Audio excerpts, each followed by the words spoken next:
It's time to relax, grab a drink, pull up a chair by the hearth, and have a seat in the Skald Circle to listen to the tale of the origin of the Wrekin from English Folklore as told by Casimir. Before we begin our story, we wanted to remind you that we release new tales for free every week. Our shorter tales release on Wednesdays, and our longer chapter stories release on every other Saturday. Find out where you can hear them on our website at thescaldcircle.com. And be certain to subscribe to us on Apple Podcasts, Google Podcasts, Podbean, Spotify, or whatever your favorite podcast app is. That way, you'll never miss out on one of our enchanting tales from around the world. And this is the tale of the origin of the Wrekin from English Folklore as told by Casimir. Long, long ago in the days when there were giants in the land, two of them were turned out by the rest and forced to go and live by themselves. So they set to work to build themselves a hill to live in. In a very short time they had dug out the earth from the bed of the Severn, which runs in the trench they made to the present time, and with it they piled up the Wrekin, intending to make it their home. Those bare patches on the turf between the Bladderstone and the top of the hill are marks of their feet, where from that day to this the grass has never grown. But they had not been there long before they quarrelled, and one of them struck the other with his spade, but failed to hit him, and the spade descended to the ground, cleft the solid rock, and made the needle's eye.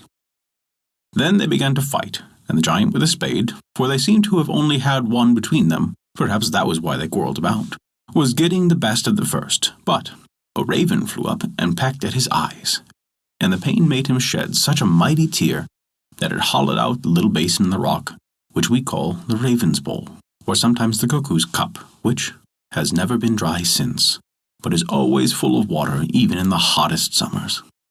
And now you may suppose it was very easy for the other giant to master the other who had had the spade, and when he had done so, he determined to put him where he could never trouble anyone again.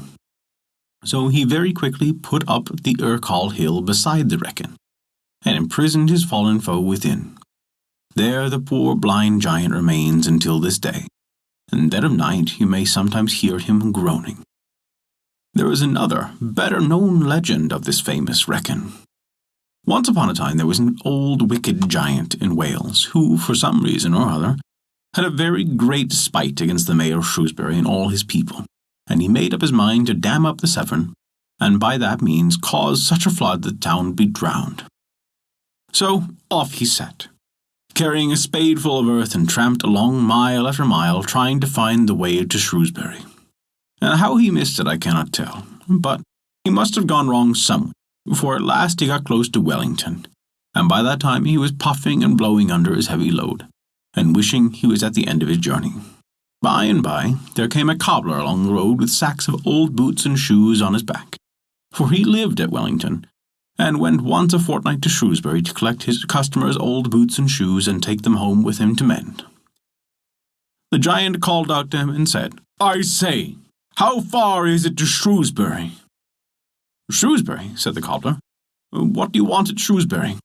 "Why," said the giant, "to fill up the Severn with this lump of earth I've got here. I've an old grudge against the mayor and the folks at Shrewsbury, and now I mean to drown them out and get rid of them all at once." "My word," thought the cobbler, "this shall never do. I can't afford to lose any customers."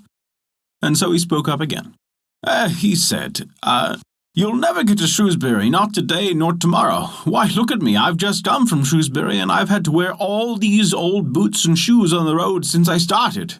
And he showed the giant his sack. "Oh," said the giant with a great groan, "then it's no use. I'm fairly tired out already, and I can't carry this load of mine any further. I shall just drop it here and go home." So he dropped the earth on the ground just where he stood, and scraped his boots on the spade, and off he went home again to Wales, and nobody ever heard anything of him in Shropshire again. But where he put down his earth, there stands the Wrekin to this day. And even the earth that he scraped off his boots was such a pile that it made the little Urquhart by the Wrekin's side. And that is the tale of the origin of the Wrekin from English Folklore. Thank you for listening to our story. If you enjoyed it, we recommend taking a look at our Patreon page, as noted in the description below. You can earn great rewards while also supporting us. to keep these stories alive for generations to come. Also, remember to subscribe to us on your podcast app and leave us a 5-star rating if you enjoyed this story. A special thank you to Kat for their support this month. Without your contribution, we wouldn't be able to continue these stories, and we truly appreciate it.